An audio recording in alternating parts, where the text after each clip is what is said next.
Hello, members of Covenant United Methodist Church.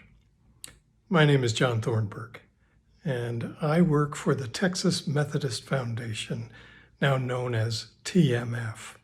And I have been hired by the church to lead a team of 7 in a process called Holy Conversations.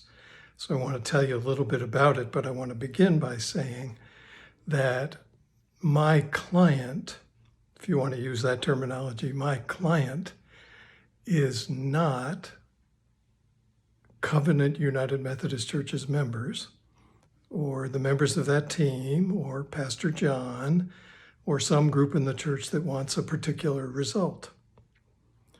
My client in this is the mission to which God is calling you. That's what I care about. That's what TMF cares about. And I think that's why you have hired us. So we're grateful. And I want to say thank you for your trust in hiring us. I am so pleased with the team that has been selected. Wow, 7 spectacular people who are already engaged in really vulnerable conversation. I can't wait to see what's coming. So, the Holy Conversation process, it's 6, sometimes more, 6 structured conversations which answer 2 really big questions. The first one is, who are we as a church? Who are we now?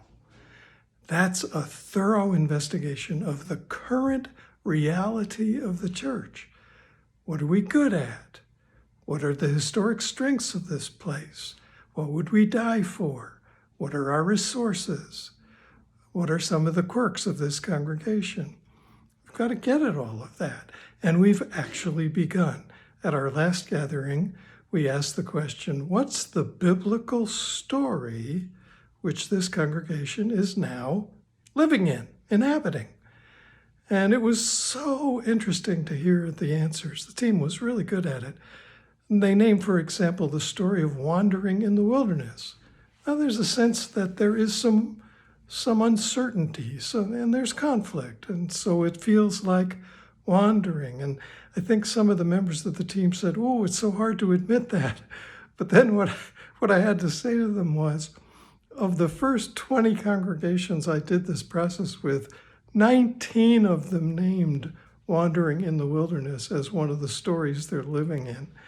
So now the question is, okay, what does that story have to offer us? Well, you may remember, of course, that it has a good ending. The people of Israel get to the promised land. So in any case, we've already begun, and we're already having some really good conversation. The second big question is, who is our neighbor now? And that's a way of asking God, who do you want us to be with? To whom are you sending us? Who are the people for whom we should care the most? Where is your presence needed the most?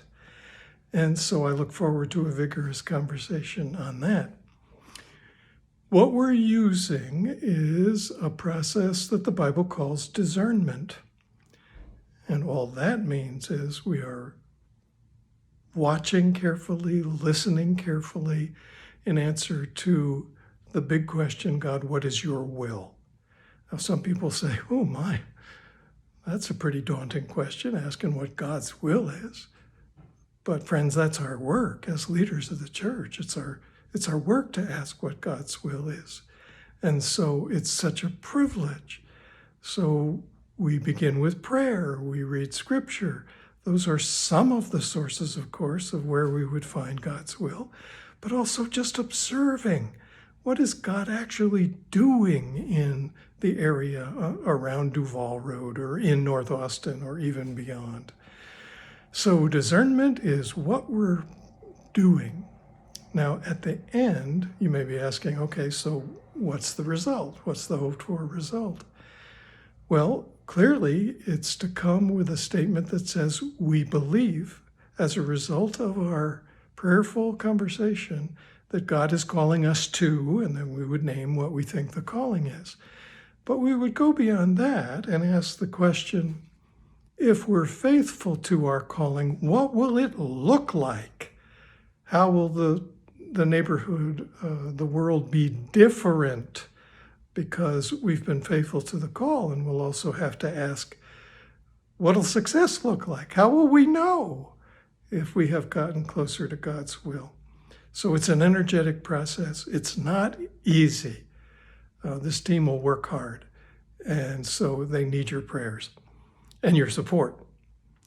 They'll be reporting to you with some regularity, and I really hope you will be attentive to their reports and engage them in conversation.